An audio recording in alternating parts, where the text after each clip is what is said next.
Hello, जय हिंद, नमस्कार दोस्तों। स्वागत है आपका अपने चैनल कलाम एजुकेशन क्लासेस पर। दोस्तों, हम इस क्लास में करने वाले हैं आरपीएफ व एनटीपीसी 2024 से संबंधित जीके जीएस का प्रैक्टिस सेट। दोस्तों, इस प्रैक्टिस सेट में हम पूछे गए रेलवे में विगत वर्षों में जो भी जीके जीएस में क्वेश्चन पूछे गए हैं उन क्वेश्चनों को करने वाले हैं। साथ में दोस्तों नए एक्सपेक्टेड क्वेश्चंस क्या बन सकते हैं उन क्वेश्चनों को भी हम इस क्लास में करने वाले हैं। इसलिए दोस्तों ये क्लास आपके लिए बहुत ज़्यादा इम्पोर्टेंट होने वाली है। तो चलिए दोस्तों अपनी क्लास को शुरू करते हैं। उससे पहले दोस्तों अगर आप रेलवे, एनटीपीसी या रेलवे के किसी भी एग्जाम्स की तैयारी कर रहे हैं तो दोस्तों रेलवे की प्रीवियस ईयर बुक्स की ये 4 बुक्स आपके पास होना बहुत ज़रूरी है, जिनमें दोस्तों आपको railway maths, railway reasoning, railway general studies व दोस्तों रेलवे जनरल साइंस के क्वेश्चंस देखने को मिल जाएंगे। मात्र दोस्तों इन चारों बुक्स की पीडीएफ आपको 99 रुपीज़ में मिल जाएगी। अगर आपको इनकी पीडीएफ चाहिए तो आप इस व्हाट्सएप नंबर से हमसे कांटेक्ट कर सकते हैं। साथ में दोस्तों हमारा व्हाट्सएप का नंबर आपको वीडियो के डिस्क्रिप्शन में भी देखने को मिल जाएगा। तो चलिए दोस्तों अपनी क्लास को शुरू करते हैं। दोस्तों हमारा पहला क्वेश्चन है, सशस्त्र सीमा बल एसएसबी के नए महानिदेशक कौन बने हैं। दोस्तों करंट का क्वेश्चन है, हाल ही में एसएसबी यानी दोस्तों सशस्त्र सीमा बल के नए महानिदेशक कौन बने हैं। ऑप्शन है अमृत मोहन प्रसाद, राहुल रसगोत्रा, अनीश दयाल सिंह या दोस्तों दलजीत सिंह चौधरी। दोस्तों राइट आंसर होगा इसका ऑप्शन नंबर ए। दोस्तों एसएसबी के नए महानिदेशक दोस्तों अमृत मोहन प्रसाद बने हैं। दोस्तों बात करते हैं हम एसएसबी की। दोस्तों अगर हम एसएसबी की बात करें तो दोस्तों इसकी स्थापना 15 मार्च 1963 में की गई थी। कब दोस्तों? 15 मार्च 1963 में दोस्तों एसएसबी की दोस्तों स्थापना की गई थी। वहीं दोस्तों जो इसका पहला नाम था वो था दोस्तों विशेष सेवा ब्यूरो, लेकिन दोस्तों इसका नाम बदलकर 2007 में इसका नाम बदलकर दोस्तों एसएसबी यानी दोस्तों सशस्त्र सीमा बल कर दिया गया था। और दोस्तों एसएसबी दिवस प्रति वर्ष 20 दिसंबर को दोस्तों सेलिब्रेट किया जाता है। आपको दोस्तों ये जानकारी इसके बारे में पता होनी चाहिए। वहीं दोस्तों जो एसएसबी फोर्स है ये दोस्तों नेपाल व भूटान की सीमा पर दोस्तों तैनात रहती है, आपको याद रखना है। और इसके जो नए महानिदेशक बने हैं वो दोस्तों अमृत दोस्तों मोहन प्रसाद बने हैं। ऑप्शन ए बिल्कुल राइट आंसर हो जाएगा। अगला क्वेश्चन है दोस्तों, 63वें सुब्रतो कप अंतरराष्ट्रीय फुटबॉल टूर्नामेंट का आयोजन कहाँ किया गया है। इंपॉर्टेंट है दोस्तों 2024 में दोस्तों 63वें सुब्रतो कप अंतरराष्ट्रीय फुटबॉल टूर्नामेंट का आयोजन दोस्तों किस शहर में या दोस्तों कहां पर किया गया है। दोस्तों अगर हम बात करें सुब्रतो कप की तो ये दोस्तों फुटबॉल से संबंधित है। आपसे पहला ही क्वेश्चन दोस्तों ये पूछा जा सकता है सुब्रतो कप का संबंध किस खेल से है, तो वो दोस्तों फुटबॉल से इसका संबंध है। और दोस्तों जो इसका 63वां दोस्तों आयोजन किया गया है वो दोस्तों नई दिल्ली के अंदर किया गया है। कहां पर दोस्तों? इसका दोस्तों 63वां सुब्रतो कप का आयोजन दोस्तों नई दिल्ली के अंदर किया गया है। वहीं दोस्तों जो इसका विनर रहा है वो दोस्तों मणिपुर टीजी इंग्लिश स्कूल दोस्तों इसका दोस्तों 2024 का विनर रहा है। और इसका आयोजन दोस्तों नई दिल्ली के अंतर्गत किया गया है। ऑप्शन नंबर फर्स्ट दोस्तों नई दिल्ली बिल्कुल राइट आंसर हो जाएगा। अगला क्वेश्चन है दोस्तों, किस गवर्नर जनरल ने एक कूट का निर्माण किया था जिसे न्यायिक प्रशासन से राजस्व प्रशासन के पृथक्करण के लिए दोस्तों प्रदान किया गया था। दोस्तों इंपॉर्टेंट क्वेश्चन है, किस गवर्नर जनरल ने एक कूट निर्माण किया था जिसे दोस्तों न्यायिक प्रशासन या दोस्तों इसी को हम दोस्तों स्थायी बंदोबस्त के नाम से जानते हैं या दोस्तों इसी को भू राजस्व व्यवस्था भी दोस्तों कहा जाता है। तो ये दोस्तों कॉर्नवालिस के समय में दोस्तों 1793 में दोस्तों इसको लागू किया गया था। कब दोस्तों? 1793 में दोस्तों इसको दोस्तों लागू किया गया था। वहीं दोस्तों कॉर्नवालिस को ही दोस्तों भारत में दोस्तों सिविल सेवा का जनक कहा जाता है। किसका दोस्तों? भारत में पुलिस का जनक दोस्तों कॉर्नवालिस को ही माना जाता है। साथ में दोस्तों सिविल सेवा का जनक दोस्तों कॉर्नवालिस को ही माना जाता है।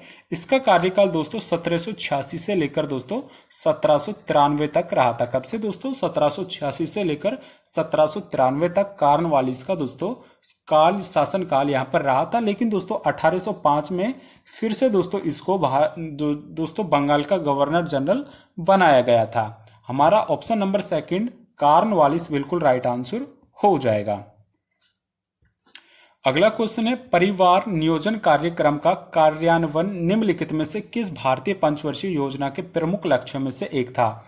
दोस्तों इंपॉर्टेंट क्वेश्चन, आप इसको मान लीजिए दोस्तों, वेरी वेरी इंपॉर्टेंट कैटेगरी के क्वेश्चनों में आप इस क्वेश्चन को दोस्तों रख लीजिए। दोस्तों अगर हम बात करें दोस्तों परिवार नियोजन की, तो दोस्तों परिवार नियोजन दोस्तों ये प्रारंभ दोस्तों 1952 में किया गया था। कब दोस्तों? इसका जो प्रारंभ किया गया था वो 1952 में किया गया था।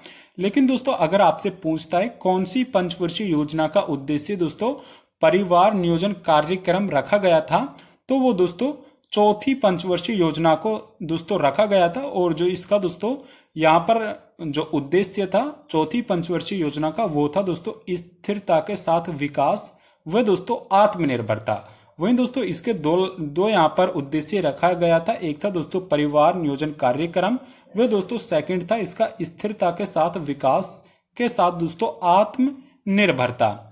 वहीं दोस्तों चौथी पंचवर्षीय योजना का अगर हम कार्यकाल की बात करें तो दोस्तों 1969 से लेकर दोस्तों 1974 तक दोस्तों इसका कार्यकाल रहा था। वहीं दोस्तों 1969 में दोस्तों इसी समय दोस्तों चौथी पंचवर्षीय योजना के समय ही दोस्तों इंदिरा गांधी ने 14 बैंकों का राष्ट्रीयकरण किया था। दोस्तों 1969 यानी दोस्तों 1969 में दोस्तों चौथी पंचवर्षीय योजना के समय ही दोस्तों 14 बैंकों का दोस्तों राष्ट्रीयकरण किया गया था। इंपॉर्टेंट है दोस्तों।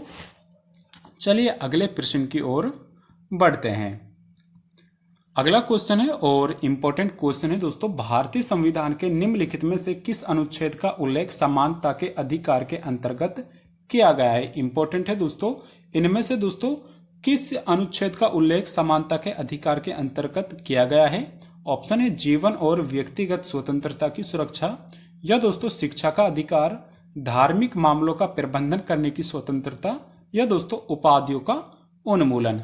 दोस्तों अगर हम बात करें जीवन और व्यक्तिगत स्वतंत्रता का अधिकार, तो ये दोस्तों आर्टिकल 21 में दिया गया है। किसमें दोस्तों? आर्टिकल 21 में दोस्तों जीवन और व्यक्तिगत स्वतंत्रता की सुरक्षा का प्रावधान किया गया है। वहीं दोस्तों अगर हम शिक्षा के अधिकार की बात करें तो दोस्तों आर्टिकल 21 में दोस्तों इसको रखा गया है। साथ में दोस्तों इसको 86वें संविधान संशोधन कर दोस्तों 2002 में जोड़ा गया था। वहीं दोस्तों अगर हम बात करें धार्मिक मामलों का प्रबंधन की स्वतंत्रता, तो दोस्तों इसका जो यहाँ पर प्रावधान किया गया है वो दोस्तों आर्टिकल 26 में किया गया है। लेकिन दोस्तों अगर हम बात करें उपाधियों के उन्मूलन की, तो ये दोस्तों यहाँ पर दोस्तों समानता के अधिकार के अंतर्गत है, यानी दोस्तों आर्टिकल 18 में इसको रखा गया है। दोस्तों अगर हम बात करें समानता के अधिकार की, तो दोस्तों आर्टिकल 14 से लेकर 18 तक दोस्तों इनको रखा गया है। तो दोस्तों हमारा ऑप्शन नंबर 4 उपाधियों का उन्मूलन बिल्कुल राइट आंसर हो जाएगा। अगला क्वेश्चन है दोस्तों, तपन कुमार पटनायक ने निम्नलिखित में से किस नृत्य शैली में संगीत नाटक अकादमी पुरस्कार जीता है? इंपॉर्टेंट है दोस्तों, तपन कुमार पटनायक ने निम्नलिखित में से किस नृत्य शैली में संगीत नाटक अकादमी पुरस्कार दोस्तों जीता गया है? और ये दोस्तों इन्होंने दोस्तों 2022 में जीता था। कब दोस्तों? 2022 में तपन कुमार पटनायक ने दोस्तों संगीत नाटक अकादमी पुरस्कार जीता। और ये दोस्तों इनको छऊ के लिए प्रदान किया गया है। किसके लिए दोस्तों? छऊ के लिए। तपन कुमार पटनायक का संबंध दोस्तों छऊ से हो जाएगा। दोस्तों ये एक दोस्तों लोक नृत्य है। लेकिन दोस्तों अगर हम बात करें सत्रिया की, कुचिपुड़ी की व दोस्तों ओडिसी की, तो ये दोस्तों तीनों ही शास्त्रीय नृत्य हो जाएंगे। दोस्तों अगर हम बात करें छऊ से संबंधित अन्य दोस्तों कलाकारों की, तो दोस्तों गोपाल प्रसाद दुबे दोस्तों छऊ से संबंधित है। वहीं अगर आपसे पूछता है ब्रिजेंद्र कुमार दोस्तों पटनायक, इनका संबंध भी दोस्तों छऊ से ही हो जाएगा। ऑप्शन नंबर 3 दोस्तों छऊ हमारा बिल्कुल राइट आंसर हो जाएगा। अगला क्वेश्चन है, निम्नलिखित में से कौन सा भारत में अर्ध न्यायिक निकायों यानी दोस्तों क्वेसी जुडिशियल बॉडीज का एक उदाहरण है? दोस्तों इनमें से कौन सी संस्था यानी दोस्तों एक अर्ध न्यायिक निकायों के अंतर्गत आती है? ऑप्शन है दोस्तों क्षेत्रीय परिषद, अंतरराज्यीय परिषद, या दोस्तों राज्य उपभोक्ता विवाद निवारण आयोग, या फिर दोस्तों सर्वोच्च न्यायालय। दोस्तों अगर हम बात करें सर्वोच्च न्यायालय की, तो ये दोस्तों एक दोस्तों न्यायिक निकाय यानी दोस्तों पूर्ण न्यायिक निकाय है दोस्तों सर्वोच्च न्यायालय। वहीं दोस्तों अगर हम बात करें क्षेत्रीय परिषद की, तो ये दोस्तों ये भी पूर्ण न्यायिक निकाय है। वहीं दोस्तों अंतरराज्यीय परिषद ये भी दोस्तों एक पूर्ण न्यायिक निकाय है। लेकिन दोस्तों राज्य उपभोक्ता विवाद निवारण आयोग ये दोस्तों एक अर्ध न्यायिक निकाय के अंतर्गत आता है। इसकी स्थापना दोस्तों 1988 में की गई। कब दोस्तों? 1988 में इसकी स्थापना की गई थी। वहीं दोस्तों इसकी स्थापना अधिनियम उपभोक्ता संरक्षण अधिनियम के अंतर्गत दोस्तों 1986 के एक्ट के द्वारा दोस्तों इसकी स्थापना 1988 में की गई थी। अगला क्वेश्चन है, एक खेल के दौरान एक मानक आइस हॉकी टीम में कितने खिलाड़ी होते हैं जब कोई ओवर टाइम या पेनल्टी ना हो? यानी दोस्तों ऑन फील्ड आपसे यहाँ पर खिलाड़ी पूछ रहा है दोस्तों आइस हॉकी में कितने खिलाड़ी एक टीम में होते हैं? ऑप्शन है दोस्तों 6 खिलाड़ी, 5 खिलाड़ी, 7 खिलाड़ी, या दोस्तों 4 खिलाड़ी। दोस्तों अगर हम आइस हॉकी की बात करें तो ये दोस्तों कनाडा का दोस्तों यहाँ पर राष्ट्रीय खेल है। किस देश का दोस्तों?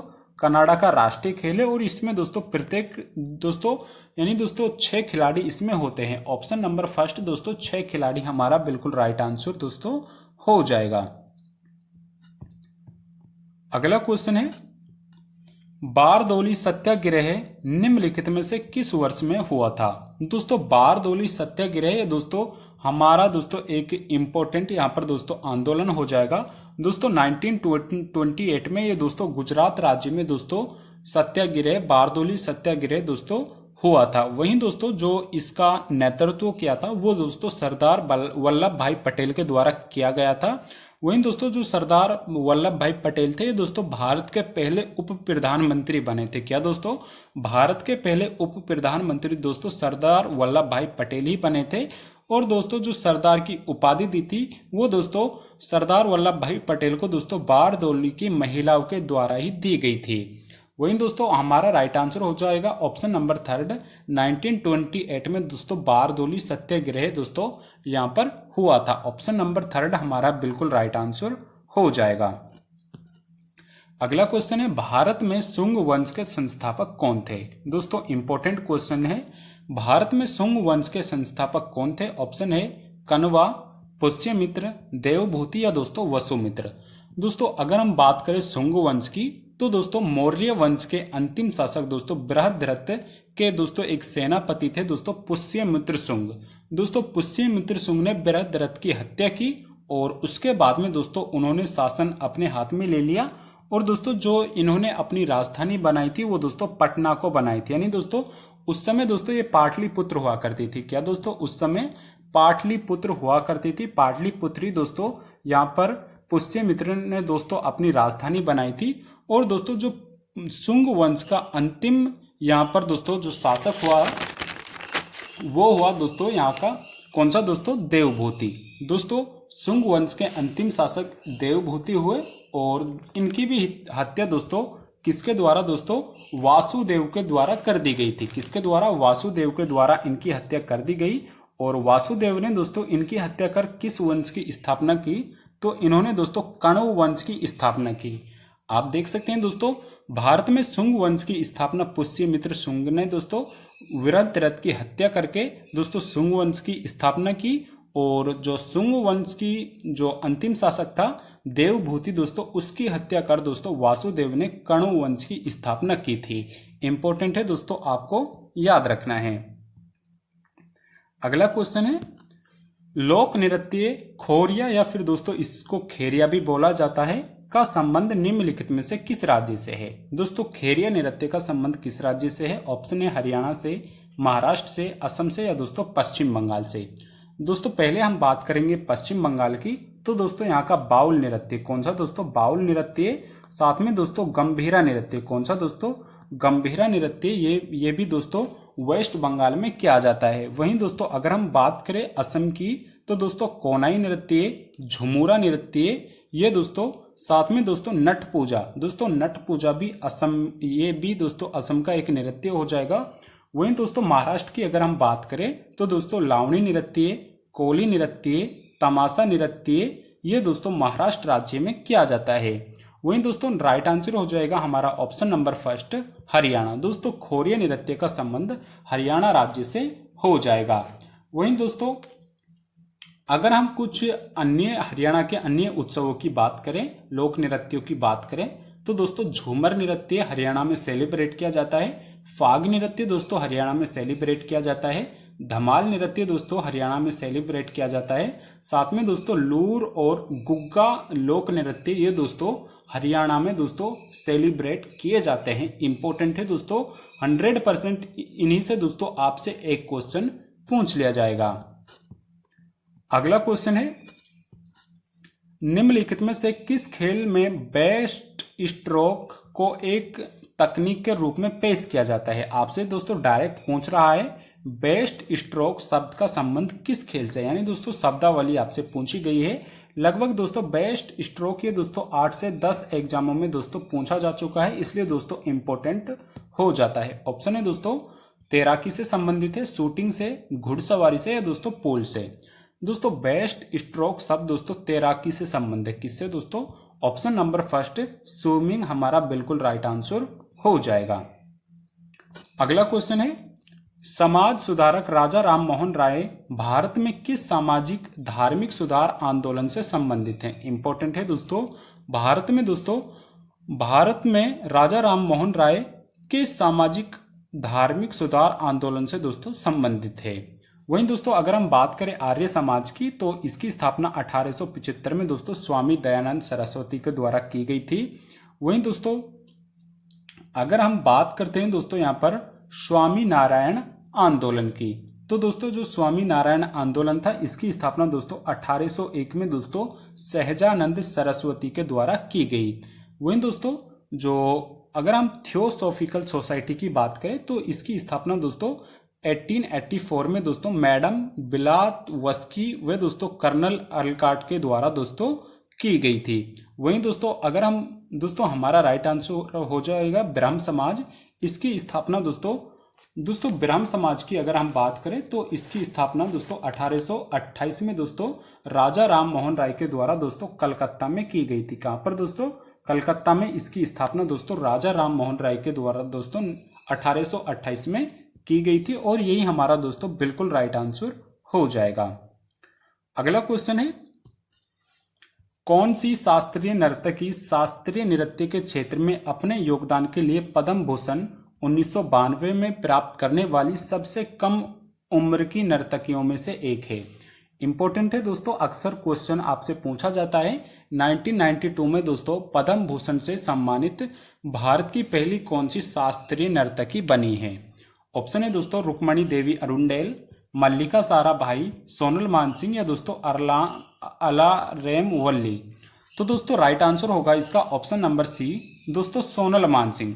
दोस्तों सोनल मानसिंह को 1992 में दोस्तों पद्म भूषण से दोस्तों सम्मानित किया गया था, और ये भारत की दोस्तों पहली दोस्तों शास्त्रीय नर्तकी बनी थी जिनको पद्म भूषण से 1992 में दोस्तों सबसे कम उम्र में दोस्तों नर्तकियों में से जिसे दोस्तों सम्मानित किया गया था। वहीं दोस्तों इसको 2003 में दोस्तों पद्म विभूषण से भी दोस्तों सम्मानित किया गया था, और ये दोस्तों पहली महिला नृत्यांगना थी जिनको दोस्तों 2003 में पद्म विभूषण से सम्मानित किया गया था। हमारा ऑप्शन दोस्तों सोनल मानसिंह बिल्कुल राइट आंसर हो जाएगा। साथ में दोस्तों सोनल मानसिंह दो शास्त्रीय नृत्यों से जुड़ी हुई है, एक है दोस्तों भरतनाट्यम, वहीं दोस्तों दूसरा है ओडिसी। इंपॉर्टेंट है दोस्तों क्योंकि ये दो शास्त्रीय नृत्यों से दोस्तों जुड़ी हुई है। अगला है दोस्तों हरित क्रांति ग्रीन रिवॉल्यूशन के संबंध में HVY का पूर्ण रूप क्या है? दोस्तों अगर हम हरित क्रांति की बात करें तो भारत में दोस्तों 1966-67 के समय में दोस्तों इसकी शुरुआत की गई थी, और दोस्तों जो हरित क्रांति से दोस्तों हमारे जो दोस्तों देश में खाद्यान्न फसलों में बहुत ही ज़्यादा यहाँ पर दोस्तों फर्क देखने को मिला था, और दोस्तों हम दोस्तों हरित क्रांति के बाद में दोस्तों एक आत्मनिर्भर बन गए थे। वहीं दोस्तों जो HVY का दोस्तों पूर्ण रूप है वो हो जाएगा दोस्तों हाई यील्डिंग वेराइटीज। दोस्तों हाई यील्डिंग वेराइटीज इसका बिल्कुल राइट आंसर हो जाएगा। अगला क्वेश्चन है दोस्तों, निम्नलिखित में से कौन नाइटिंगेल ऑफ इंडिया के नाम से लोकप्रिय थी। इंपॉर्टेंट है दोस्तों, कौन सी दोस्तों इनमें से नाइटिंगेल ऑफ इंडिया दोस्तों उसके नाम से दोस्तों जानी जाती थी। ऑप्शन है सरोजनी नायडू, बेरिल मार्करम, या दोस्तों इंदिरा गांधी, या दोस्तों मार्केट थेचर। दोस्तों अगर हम नाइटिंगेल ऑफ इंडिया की बात करें तो दोस्तों सरोज नायडू को जाना जाता था। दोस्तों सरोज नायडू को भारत की कोकिला भी कहा गया है। साथ में ये दोस्तों भारत की पहली राज्यपाल भी बनी उत्तर प्रदेश की। कहाँ की दोस्तों? भारत की पहली उपराज्यपाल जो महिला थी वो दोस्तों सरोजनी नायडू ही बनी उत्तर प्रदेश की। वहीं दोस्तों 1925 में इन्होंने दोस्तों कांग्रेस के दोस्तों 1925 के कांग्रेस के कानपुर अधिवेशन में दोस्तों अध्यक्षता भी की थी। 1925 में पहली भारतीय महिला बनी थी जिन्होंने दोस्तों पहली बार कांग्रेस अधिवेशन की दोस्तों अध्यक्षता की थी। कब दोस्तों? 1925 में। हमारा ऑप्शन नंबर फर्स्ट दोस्तों सरोजनी नायडू बिल्कुल राइट आंसर हो जाएगा। अगला क्वेश्चन है, निम्नलिखित में से कौन सा देश सार्क का सदस्य नहीं है। इंपॉर्टेंट है दोस्तों, इनमें से कौन सा देश है जो कि दोस्तों सार्क का सदस्य नहीं है। दोस्तों अगर हम सार्क की बात करें तो दोस्तों जो इसका हेडक्वार्टर है वो दोस्तों काठमांडू नेपाल में स्थित है। कहां पर दोस्तों? काठमांडू नेपाल में इसका दोस्तों मुख्यालय स्थित है। और जो दोस्तों इसकी स्थापना की गई थी वो दोस्तों इसकी स्थापना 18 दिसंबर 1985 में की गई। कब दोस्तों? 18 दिसंबर 1985 में इसकी स्थापना की गई थी। और दोस्तों जो इनमें जो सम्मिलित देश है वो दोस्तों कुल 8 देश है, लेकिन दोस्तों इनमें से चीन इनमें से एक नहीं है, जबकि नेपाल है, भूटान है, बांग्लादेश है, ये दोस्तों इनसे जुड़े हुए हैं। लेकिन दोस्तों चीन हमारा बिल्कुल ही गलत दोस्तों गलत हो जाएगा और यही दोस्तों हमारे प्रश्न का दोस्तों राइट आंसर हो जाएगा। अगला क्वेश्चन है दोस्तों, गन्ने से चीनी बनाने की गतिविधि किस क्षेत्र की आर्थिक गतिविधि के अंतर्गत आती है। दोस्तों ऑप्शन है द्वितीयक क्षेत्रक, चतुर्थ क्षेत्रक, तृतीयक क्षेत्रक, या दोस्तों प्राथमिक क्षेत्रक। दोस्तों अगर हम बात करें प्राथमिक क्षेत्रक की तो दोस्तों इसके अंदर दोस्तों कृषि आ जाएगी। साथ में दोस्तों जो प्राकृतिक यहाँ पर दोस्तों प्राकृतिक रूप से यहाँ पर होते हैं वो दोस्तों प्राथमिक क्षेत्र के अंतर्गत आ जाएगा। वहीं दोस्तों गन्ने से चीनी बनना, साथ में दोस्तों कपास से दोस्तों कपड़ा बनना, गन्ने से दोस्तों चीनी बनना, गेहूं से दोस्तों ब्रेड बनना, ये दोस्तों द्वितीयक क्षेत्र के अंतर्गत आते हैं, यानी दोस्तों मैन्युफैक्चरिंग सेक्टर के अंतर्गत ये आती है। और ऑप्शन नंबर थर्ड हमारा दोस्तों बिल्कुल राइट आंसर हो जाएगा। दोस्तों आज की हमारी क्लास का अंतिम क्वेश्चन है, कृष्ण राव शंकर पंडित वे दोस्तों राजा भैया पूंछ वाले का संबंध किस घराने से है। दोस्तों आपको इसका आंसर कमेंट बॉक्स में करके बताना है इसका राइट आंसर क्या होने वाला है। वहीं दोस्तों अगर आपको क्लास पसंद आई है तो दोस्तों इसको एक लाइक जरूर करिएगा। वह दोस्तों चैनल पर नए हैं तो इसको एक सब्सक्राइब भी जरूर कर लीजिएगा। धन्यवाद।